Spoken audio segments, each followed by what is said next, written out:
welcome to The Shot with Cosmos. Here's to Sophia.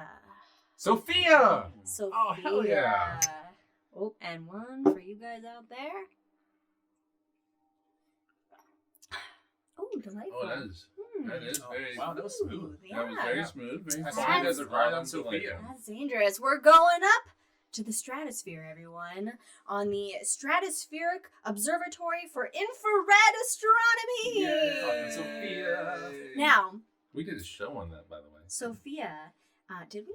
Yeah, well, Anyway, like Planetarium. okay. So Okay. So Sophia, guys, is a fucking telescope in an airplane. It's so cool. It flies around the world. It's a partnership between NASA and the German Space Agency.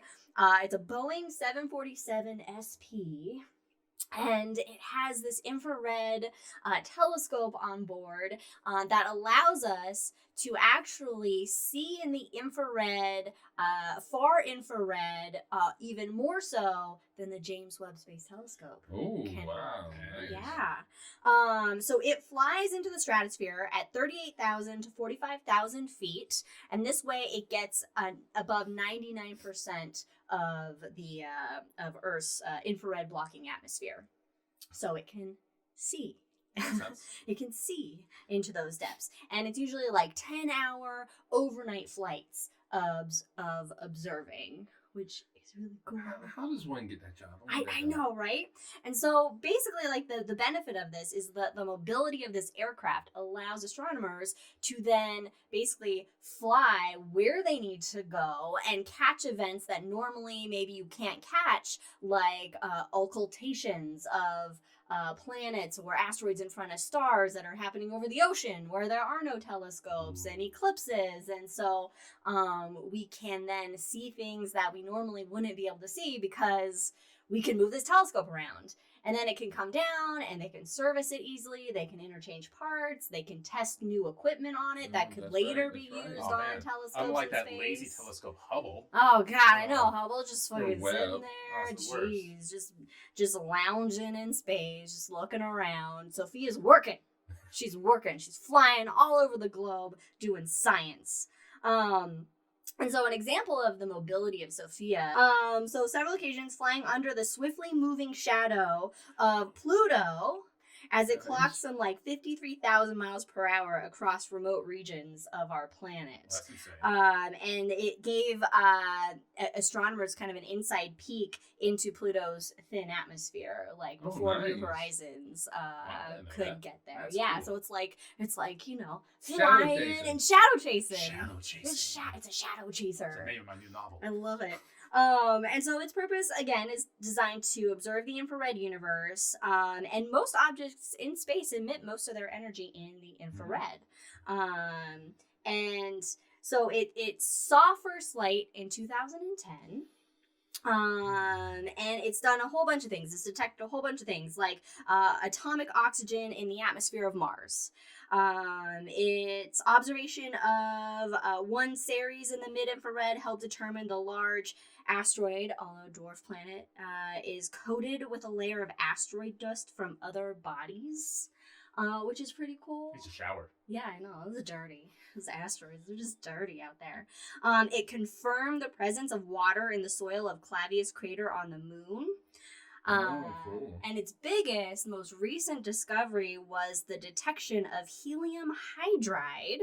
Now, this is the earliest molecule believed to have formed in the universe. Ooh, And astronomers have helium hydride. Helium. Helium. Helium hydride. And astronomers, they've known about helium hydride since the 1970s, but it took Sophia's capabilities to actually spot it in Very 2019 for the first Alright. time, which is really neat. However, Sophia Yeah. has had her final flight Oh. on September 28th, 29th. She flew for the last time. And so Sophia is no more. So this is an in memoriam to Sophia as well. Here's here's basically what happened is there was a decadal survey called Astro 2020 that came out and basically stated that the amount of money put into SOFIA is not worth the amount of scientific papers published from it. So, for example, the operating price tag of SOFIA is $86 million. You know, that's a good chunk of change. Is that lifetime or just for the year? Yearly. Okay. That's the yearly operating price. And that's actually on par with Hubble and Chandra. It's like one baseball team. Okay, there you go.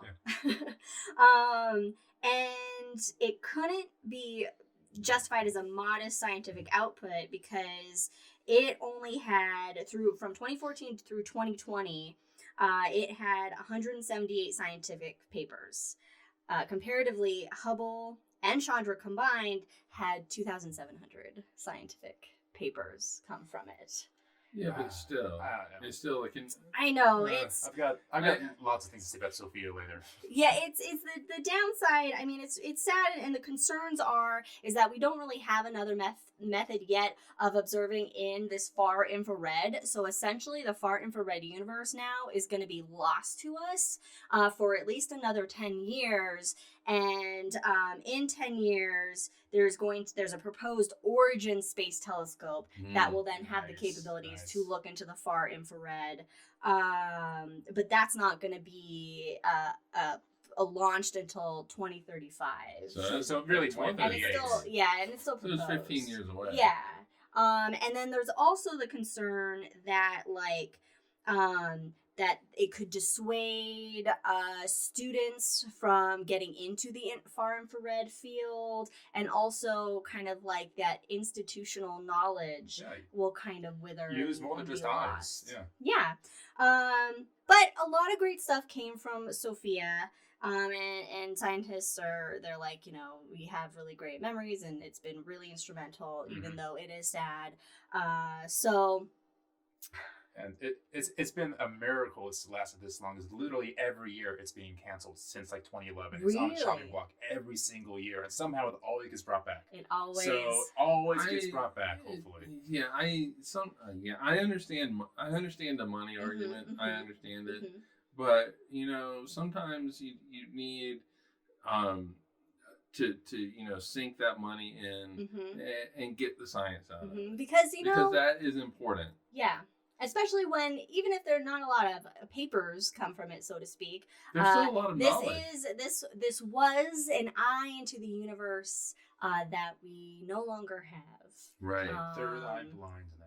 Hey, look at that. So thank you, SOFIA, for your decades of service, and we hope you live long and prosper in the future at some point. Cheers. Cheers. Thanks for joining everyone on this episode of The Shot with Cosmos. Follow us on all the things. We'll see you next time. Nice. Cheers.